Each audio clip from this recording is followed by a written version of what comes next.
ఎన్టీఆర్ జిల్లా విజయవాడ ఇంద్రకీలాద్రి కనకదుర్గమ్మ ఆలయంలో శాకంబరి ఉత్సవాలు వైభవంగా ప్రారంభమయ్యాయి. ఈ మేరకు ఈవో శివనాయక్ చేతుల మీదుగా పూజా కార్యక్రమాన్ని పండితులు నిర్వహించారు. వివిధ రకాల కాయగూరలు, ఆకుకూరలు, పళ్లతో అలంకరణ పనులను ప్రారంభించారు.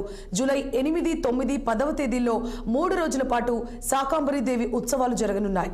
శాకంబరి దేవిగా కనకదుర్గ భక్తులకు దర్శనమివ్వనున్నారు. శాకంబరి ఉత్సవాల ప్రారంభ కార్యక్రమానికి సుమారు 200 మందికి పైగా సేవకులు హాజరయ్యారు. తొలి పూజతో అలంకరణ గావించారని ఈవో సీనా నాయక్ తెలిపారు.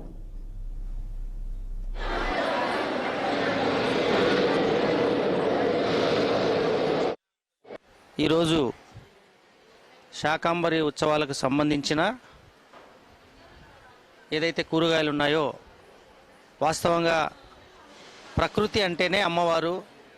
ప్రకృతి సిద్ధంగా పండిన ఈ కూరగాయలు ఏవైతే ఉన్నాయో, నిమ్మకాయలు కావచ్చు, కరివేపాకు, అరటిపళ్ళు, ఇవన్నీ కూడా సేవకుల యొక్క ఆధ్వర్యంలో మరియు అర్చకుల ఆధ్వర్యంలో, దేవాలయం సిబ్బంది వారి యొక్క ఆధ్వర్యంలో ఈరోజు శుభమని చెప్పేసి అమ్మవారిని పూజించి ఈ యొక్క అలంకరణ కార్యక్రమాన్ని మొదలు చేయడం జరిగింది.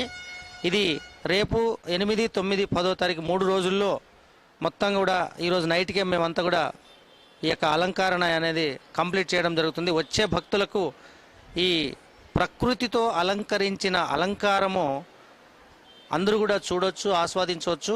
ఈ యొక్క శాకంబరి 3 రోజుల కార్యక్రమంలో అమ్మవారిని దర్శించుకోవడానికి ఎంతో దూరం నుంచి, సుదూర ప్రాంతాల నుంచి వచ్చే భక్తులందరికీ కూడా ఇక్కడ అన్ని కార్యక్రమాలు రెడీగా చేసి ఉన్నాము. అందరం కూడా కలిసికట్టుగా ఇక్కడ అన్ని కార్యక్రమాల్లో పాల్గొంటూ భక్తులకు సంతృప్తినిచ్చేటట్టు చేస్తున్నామని చెప్పేసి తెలియజేస్తున్నామని ఈరోజు